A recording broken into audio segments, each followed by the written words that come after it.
2026 T20 world cup గెలవబోతోంది. 2026 July లోపల ఇండియాకి పాకిస్తాన్కి మళ్ళీ యుద్ధం రాబోతోంది. జై శ్రీరామ్.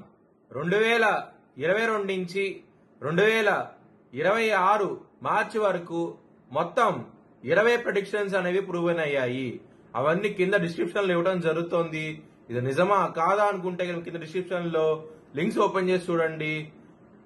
నిజమైతేనే నా ఛానల్ ని సబ్స్క్రైబ్ చేసుకోండి. కన్యా రాశికి అధిపతి బుధుడు. కన్యా రాశిలో హస్త 4 పాదాలు, చిత్త 1-2 పాదాలు, ఉత్తర 2-3-4 పాదాలు ఉంటాయి. ఈ నక్షత్రం వాళ్ళందరికి నేను చెప్పే వార ఫలితాలు వర్తిస్తాయి. ఈ వారంలో కన్యా రాశి వారికి 6వ స్థానం రాహు, కుజ, బుధ 3 గ్రహాలు యోగిస్తున్న, మిగతా గ్రహాలు వ్యతిరేకత ఫలితాలు ఉన్నాయి. ధన నష్టం వచ్చే అవకాశం ఉన్నది కాబట్టి ఈ వారంలో చాలా జాగ్రత్తగా ఉండండి. ధనపరంగా మాత్రం ప్రాబ్లమ్స్ అనేవి ఎక్కువగా ఉంటాయి.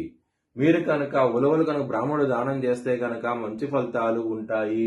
విష్ణు ఆలయాన్ని సందర్శించండి. ఈ వారంలో ఇంకా మంచి ఫలితాలు చూస్తారు. గురువారము, శుక్రవారము, శనివారం రోజు ముఖ్యమైన పనులు స్టార్ట్ చేస్తే ఖచ్చితంగా విజయం సాధిస్తారు.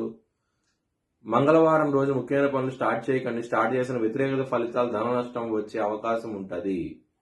కన్యా రాశి వారికి ధన పరంగా కొంచెం ప్రాబ్లమ్స్ ఉంటాయి. కుటుంబ పరంగా ఇక్కడ కుటుంబాధిపతి అయిన శుక్రుడు అష్టమ భావంలోకి రాబోతున్నారు 26వ తారీఖు నుంచి. 26వ తారీఖు నుంచి మాత్రం మీకు ప్రాబ్లమ్స్ అనేవి ఉండే. కుటుంబ పరంగా చాలా జాగ్రత్తగా ఉండండి. లవర్స్ కి మాత్రం బ్యాడ్ టైం నడుస్తుంది. మీ లవర్ కి మాత్రం ప్రపోజ్ చేయకండి. ప్రపోజ్ చేసి రిజెక్ట్ చేసే అవకాశం ఎక్కువగా ఉన్నది. పంచమాధిపతి అయిన శని 7వ భావంలో ఉండటం మూలంగా బ్రేకప్ అయ్యే అవకాశాలు ఎక్కువగా ఉన్నాయి. ఈ వారంలో శత్రులు అనే వాళ్ళు చాలా అధికంగా ఉంటారు. ఒకరు కాదు, ఇద్దరు కాదు, చాలా మందిగా ఉంటారు. కోర్టు కేసులు ఎక్కువగా ఉంటాయి. చాలా జాగ్రత్తగా ఉంది. మీ జన్మ జాతకంలో దశలు అంతర్దశలు యోగించకుండా ఉంటే కనుక కోర్టు కేసులు ఎక్కువ అయ్యి ఇబ్బందులు పడే అవకాశం ఉంటుంది. ఈ వారంలో అవుతాయి కనుక జాగ్రత్తగా ఉండండి. బిజినెస్ పరంగా పెట్టుబడిని తగ్గించి పెట్టుకోండి.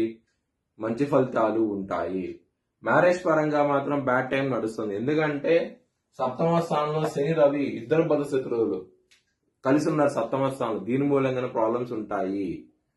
వృత్తి పరంగా మాత్రం మంచి డెవలప్మెంట్స్ అంటూ ఉంటాయి. మీకు 10వ స్థానంలో బృహస్పతి ఉండటం మూలంగా మంచి ఫలితాలు చూస్తారు.